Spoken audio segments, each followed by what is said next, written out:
कैसे Indian army के chief ने भेजी जेड लेवल सिक्योरिटी की टीम एक गरीब बेरोजगार घर जमाई के लिए। तुम्हें पता भी है शिवम महेश्वरी है कौन? जिसके ससुराल वाले उससे नौकरों से भी बुरा व्यवहार करते थे। कैसे वो निकला देश के सबसे बड़े रियल एस्टेट इंडस्ट्रीज का मालिक, बेरोजगार या करोड़पति। कौन था शिवाय? महाकाल की नगरी में घटी ये सत्य घटना को सुनने के लिए अभी पॉकेट FM डाउनलोड करें और सुने आगे की कहानी। नंदिनी, नंदिनी। शादी की सालगिरह पर पति को मिला अनोखा गिफ्ट। पत्नी ने पैसों के लिए खुद का ही कर लिया सौदा। पति के सामने ही गैर मर्द की बाहों में थी वो। पैसों के लिए रिश्तों को कर दिया तार तार। लेकिन फिर हुआ ऐसा खेल जिसने मचा दिया हर तरफ हंगामा। सुनिए पति पत्नी और पैसे की ये हैरान कर देने वाली कहानी बिल्कुल मुफ्त।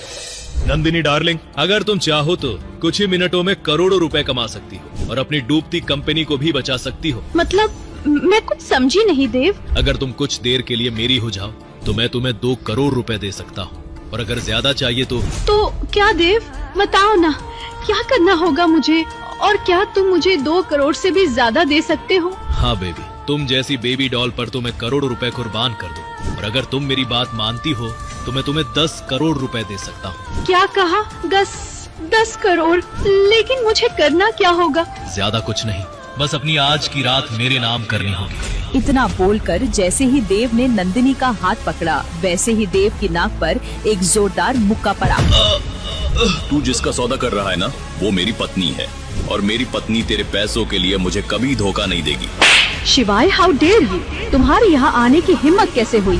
शिवाय अपनी जिस पत्नी पर भरोसा कर रहा था, उसी ने सबके सामने शिवाय के गाल पर एक जोरदार थप्पड़ जड़ दिया। ये देखकर उस पार्टी में आया हर इंसान हंसने लगा। तभी शिवाय ने कहा, नंदिनी, तुम इन नीच लोगों की पार्टी में कर क्या रही हो? क्या तुम्हें याद नहीं आज हमारी शादी की 3री सालगिरह है? देखो मैं तुम्हारे लिए गुलाब के फूल भी लाया हूँ। सालगिरह माय फुट। शिवाय, ये मत भूलो कि तुम्हारी औकात क्या है। तुम्हें 1-2 कौड़ी के घर जमाई हो, बस घर जमाई। और क्या एनिवर्सरी? आज तक तुमने इन फूलों के अलावा मुझे दिया ही क्या है? नंदिनी ने शिवाय के हाथ से फूल छीनकर उसे जमीन पर फेंक दिया और अपनी सैंडल से सभी फूलों को कुचल दिया, और गुस्से में शिवाय से कहा, अगर कुछ देना ही चाहते हो तो मुझे तलाक दे दो। चले जाओ मेरी जिंदगी से। तुम जैसे भिखारी के साथ मैं और नहीं रह सकती। अरे तुम समझते क्यों नहीं? दम घुटता है मेरा तुम्हारे साथ। मैं जिंदगी जीना चाहती हूँ। वो जिंदगी देव मुझे दे सकता है। नंदिनी की बात सुनते ही देव के चेहरे पर हंसी आ गई। तभी वहाँ पुलिस की एंट्री हुई। दरअसल देव ने शिवाय के आते ही पुलिस को कॉल कर दिया था। हाँ देव सर, बताइए कौन आपको परेशान कर रहा है? इंस्पेक्टर के इस सवाल पर देव ने शिवाय की तरफ इशारा कर दिया। क्या बे, ज्यादा पार्टी करने का शौक है तुझे, जो अपनी औकात से बड़े लोगों की पार्टी में हंगामा कर रहा है? थाने चल, तेरी तो सारी पार्टी मैं निकालूंगा। इंस्पेक्टर, एक बात का ध्यान रखना, इसकी इतने अच्छे से खातिरदारी करना कि कल ये सबके सामने मेरे जूतों पर नाक रगड़कर मुझसे अपनी जान की भीख मांगे। अरे आप ये मैटर हम पर छोड़ दो। आप तो इन मैडम के साथ पार्टी को एंजॉय करो, बस थोड़ा हमारा ख्याल रखना। टेंशन मत लीजिए इंस्पेक्टर, आपके थाने पहुंचने से पहले आपका तोहफा वहां पहुंच जाएगा। ये सुनकर इंस्पेक्टर की आंखों में एक अलग ही चमक आ गई। चलो रे, लेकर चलो इसे थाने।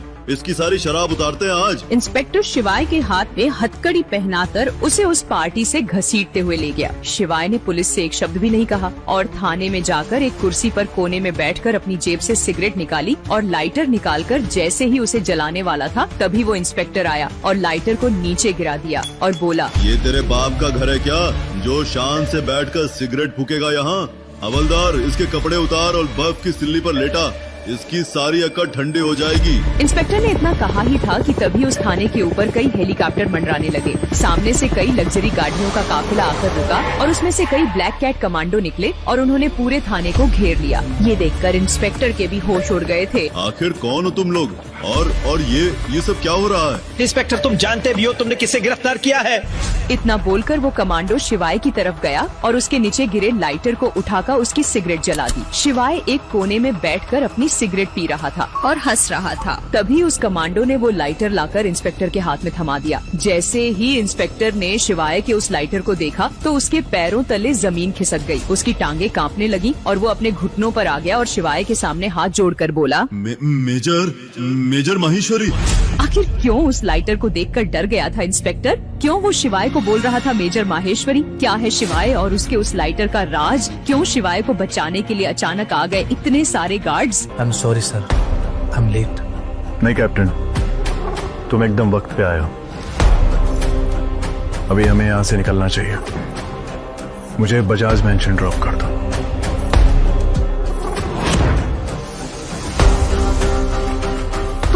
नंदिनी, 12 साल पहले सेंट्रल स्ट्रीट पे जो हादसा हुआ था, क्या वो तुम्हें याद नहीं है? वो किडनैपिंग, वो बर्थडे, कुछ भी याद नहीं है तुम्हें? तुम पागल हो गए हो कि उस दिन मार खा के तुम्हारे दिमाग पे भी चोट लगी है? और तुम बाहर कैसे हो? मुझे तुमसे तलाक चाहिए नंदिनी,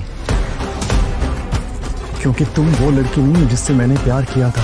क्या कहा तुम मुझे तलाक दोगे? मैं तुम्हारी औकात से कई गुना ज्यादा ऊपर हूँ, समझे तुम? हेलो, दिनेश जी से बात हो सकती है? जी हाँ, बोल रहा हूँ। शिवाय माहेश्वरी। हफ्ते हुए एक 50 साल के आदमी ने ये कहा। शिवाय का नाम सुनकर उसके पैरों तले जमीन खिसक गई थी। उसके सर पर पसीना चमक रहा था। दिनेश जी, मुझे आपकी मदद की जरूरत है। क्या आप मुझे बता सकते हैं कि 12 साल पहले इंदौर में सेंट्रल स्ट्रीट पे जो हादसा हुआ था, किडनैपिंग वाला, उसमें शामिल वो लड़की बजाज फैमिली की नंदिनी बजाज थी या कोई और लड़की थी? सर, 12 साल पहले का इंसिडेंट का पता लगाना तो थोड़ा मुश्किल होगा।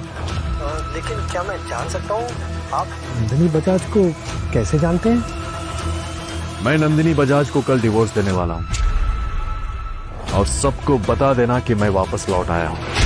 ये सुनकर दिनेश हक्का बक्का रह गया। दिनेश ने एक लंबी सांस ली। शिवाय से बात करके उसकी खुशी दोगुनी हो गई।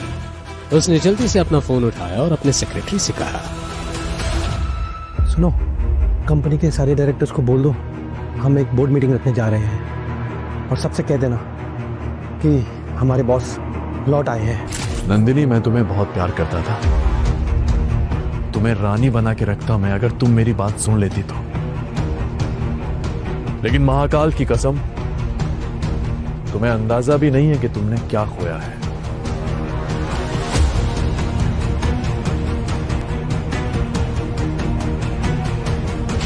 आगे आगे देखो होता है क्या। खेल तो अब शुरू हुआ है।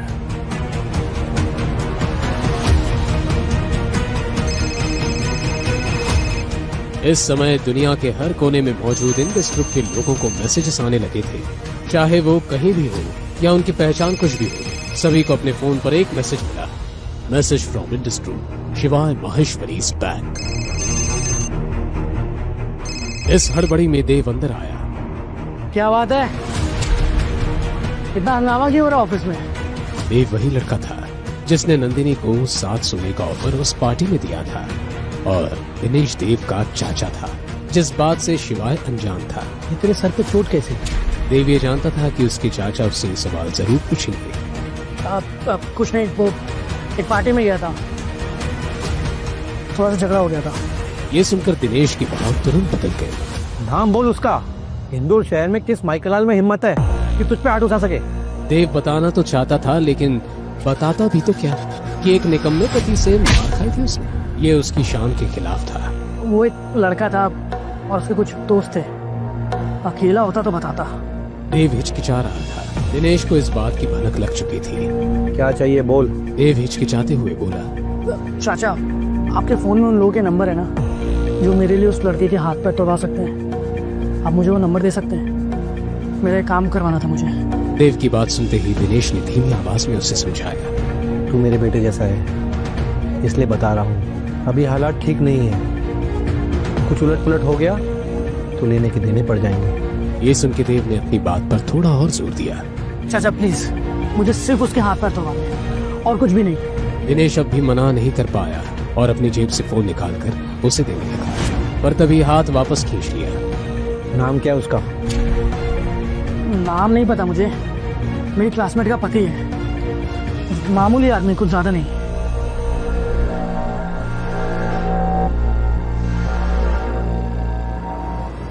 एक बात और, अगर कुछ कांड हुआ ना तो मुझसे बुरा कोई नहीं होगा, फिर याद रखना चाचा नहीं होगा तेरा। देव ने ये बात समझाने का नाटक किया और तुरंत वहां से निकल गया। टांग किसे तोड़वानी है मुझे तो उसकी लाश चाहिए। इसी सोच के साथ देव ने दिनेश के फोन से कॉल किया। हेलो, एक आदमी की सुपारी देनी है, सीधा लाश चाहिए, बदले में 20 लाख रुपए दूंगा। देव ने फोन कट किया। पुलिस से तो बच गया, अब हेडशॉट से कैसे बची? इधर दूसरी तरफ बजाज फैमिली के सभी लोग और यश फैमिली कोर्ट पहुंच चुके थे और शिवाय का इंतजार कर रहे थे। दूसरी ओर शिवाय अपने वादे के मुताबिक कोर्ट पहुंचा। नंदिनी, आज आखिरी बार तुमसे पूछ रहा हूं, 12 साल पहले जो कुछ भी हुआ था, क्या तुम्हें सच में याद नहीं है? 12 साल तुम्हारी घिसी पिटी बातें सुनते सुनते ना मेरे कान पक गए। तो अपनी बकवास बंद करो और डिवोर्स पेपर्स पे साइन करो। बजाज फैमिली के टुकड़ों पर पलने वाले, अब तेरा क्या हो?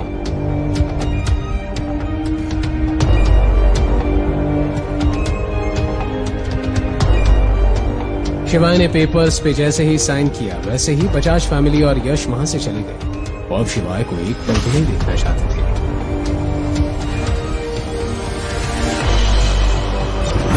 शिवाय कोर्ट के बाहर निकला ही था कि एक लग्जरी कार कोर्ट के सामने आकर रुक गई। सर पर शाही पगड़ी बांधे गाड़ी से उतरे शिवाय राजगुरु को देख खुश हुआ।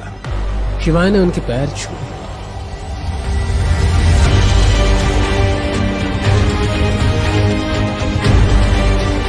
राजमहल तुम्हारा इंतजार कर रहा है बेटा। अब ये बूढ़े कंधे जिम्मेदारियों का बोझ नहीं उठा सकते बेटा। चलो। कभी फोन बजा। कॉल इंडस ग्रुप के दिनेश सिंह का था। जैसे जैसे फोन पर बात आगे बढ़ती गई वैसे वैसे शिवाय के चेहरे पर भाव भी बदलने लगे। फोन काट के शिवाय ने ड्राइवर से कहा, गाड़ी इंडस्ट्रा ले दो।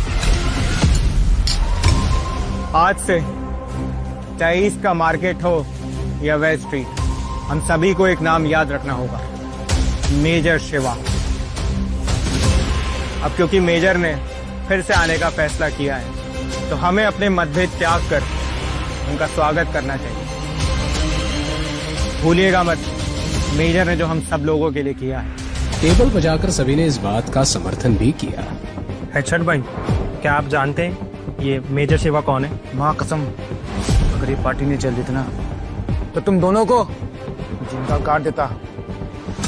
5 साल पहले अंडरवर्ल्ड पे चमकी आदमी आया था, वो भी किसी को मार देता था, काट देता था, यहाँ तक के जला भी देता था। तो कहते हैं ना, हर कहानी में विलेन को मारने के लिए हीरो को आना पड़ता है। और अपनी कहानी का एक ही हीरो है, मेजर शिवा। जब मेजर आए ना, उस बंदे की हालत पतली कर दी, यहाँ तक के रातों रात उसकी बनाई हुई अंडरवर्ल्ड तबाह कर दिया।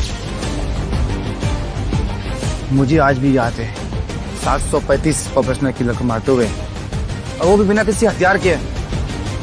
महादेव का रूप है वो। हम जैसे बुरे लोगों के साथ भी इतना अच्छा किया। ये निशान आज भी मुझे उनकी याद दिलाता है।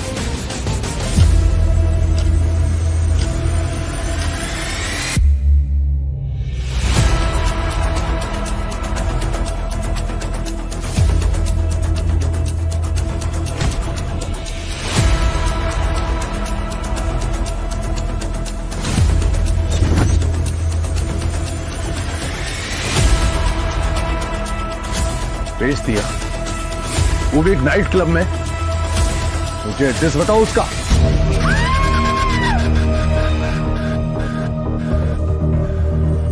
शहर से बाहर थंडर नाइट क्लब के अंधेरे कमरे से एक लड़के के चिल्लाने की आवाज आ रही थी। उस आवाज में दर्द छलक रहा था। क्या सच में वो लड़की वही थी जिससे शिवाय ने 12 साल पहले वादा किया था? और ऐसा क्या हुआ था उस लड़की के साथ कि शिवाय ने उसकी जगह नंदिनी से शादी कर ली? किसने बेचा था उस बदनसीब लड़की को और क्यों? आगे की कहानी जानने के लिए देखिए अगला एपिसोड सिर्फ पॉकेट FM के YouTube चैनल पर। और शिवाय एक विनाशक के सारे एपिसोड्स को सुनने के लिए डिस्क्रिप्शन में दी लिंक से डाउनलोड करें पॉकेट FM ऐप।